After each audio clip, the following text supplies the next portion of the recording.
Okay, so some more America Comes of Age, topic 4. We have our important terms here, key terms to be on the lookout for in this presentation, things that you need to be able to do, analyze, evaluate, etc. Okay, so we are going to be talking a little bit about American imperialism, moving away from some of the politics of the progressive age, the ideas of the progressive age at least. American imperialism is, we can also call it American expansion. How do we deal with the outside world? Should we be isolationist in this time period? The answer is typically no. We need to sort of look outside of the US. We've talked about dollar diplomacy, that's Taft. Before that, you have Roosevelt and his big stick diplomacy. And Wilson will introduce moral diplomacy, that you should be a moral leader of the world. All three of these ideas are philosophies that even now Americans sort of wrestle with. Should we adopt the big stick policy, the dollar policy, or the moral policy, or some combination of all three? So we're going to look here. Let's look in the center, American imperialism. Let's move to the right where it says motives for imperialism. So why would the United States seek at any level to acquire more territory? Why would the United States seek to, on some level, become an American empire? Because we do acquire territory here. Well, there is a need for raw materials as well as for markets. So we are an industrial power now, and we need access to more raw materials, and we also would like more people to sell those materials through or to. And remember that there's more than one way to be an empire. It can be a political or a military empire where you control different territory, which the US does in this time period. Or you could also be an economic empire, which is more what Taft is advocating for, that you expand your economic sphere of influence to such a degree that you have a market for raw materials and as well as a market for finished goods without having to specifically control other nations. There was a man named Alfred Thayer Mahan who wrote a really important document called Sea Power, in which he said that in order for the United States to be a major player in world events, we needed to increase the size of our Navy significantly.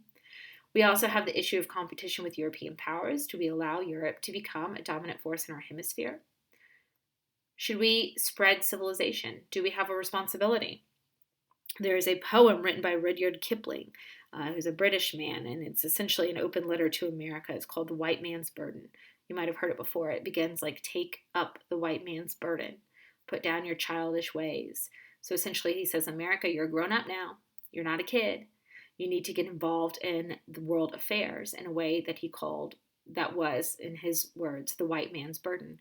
That it's your job as part of the white civilized world, quote unquote, to spread white civilization and Christianity to places where it does not exist yet. So those are just some motives for imperialism. So what is the American colonial empire? Well, in the Caribbean, we have Puerto Rico in 1898. We have Cuba as an informal protectorate. We have the Panama Canal Zone in 1904. In the Pacific, we're talking about Midway, the Philippines, Hawaii, Guam, Samoa, all of these places controlled by the United States. We do see some opposition to these motives for imperialism, these anti-imperialists who say that imperialism is against democracy, that if we are advocating for freedom here, we should be advocating for freedom for everyone. U.S. foreign policy, in terms of the Spanish-American War, we'll be talking about that here, the causes of the Spanish-American War, the Cuban Revolution, humanitarian concerns, yellow journalism, the desire for more U.S. imperialism, something called the DeLome Letter, as well as the seeking of the USS Maine, all of which we'll be talking about in just a minute. The course and consequences of the Spanish-American War. Make sure you know who the Rough Riders were, led by Teddy Roosevelt. That's sort of how he becomes famous. Victory in Cuba, and Dewey in the Philippines. And then the U.S. foreign policy that existed from 1898 through 1914. We're going to be dealing with China and its sort of forced open door trade policy, the Boxer Rebellion, the opening of Japan, the Russo-Japanese War. In Latin America, we'll have the Roosevelt Corollary, a corollary to the Monroe Doctrine. U.S. intervention in the Caribbean, which results in those territorial acquisitions. the Panama Canal, Taft and his dollar diplomacy, and Wilson and his dealings with Mexico, something called watchful waiting. We're going to unpack all of these ideas, but make sure that you your ears perk up and you focus more in your reading when you get to these concepts. So for most of its early history, America plays a small role in world affairs, mostly by choice. But in the late 1800s, this began to change. With leading spokesmen calling for the U.S. to join the ranks of the world's major powers, the United States began to acquire influence in territories outside its continental borders. The United States was abandoning isolationism and is emerging as a new power on the global stage. So here are some important moments in U.S. expansion from 1803 through 1895. Think about how the process of U.S. expansion changed over time. So, the imperialist vision. Here you have a political cartoon from 1900. It says, "By gum, I rather like your looks." There's Uncle Sam sort of planting the flag all around the world and territory surrounding the United States. So as European imperialist ambitions continue to grow, Americans want to maintain their superiority over Europe. So that's one desire. There's also a desire for new markets, right? New places to invest capital and a new market for finished goods. And as America industrializes, the same needs that Europe finds itself having, America finds itself having as well. There's also a feeling of superiority. Are English-speaking nations superior? Does America have a superior system of government? Think back to the days of Manifest Destiny, right? Alfred Thayer Mahan, when we were talking about the expansion of naval power, he said, whether they will or not, Americans must now begin to look outward. The growing production of the country demands it, that we can't continue to have a successful economy unless we are economically engaged with the world. And he said, in order to do that, we have to amass sea power, because if we don't, we will not have peaceful trade and we will not have peaceful commerce. What can you conclude from the map about differences between the goals of European imperialism and U.S. expansion? So think about where the United States is expanding here.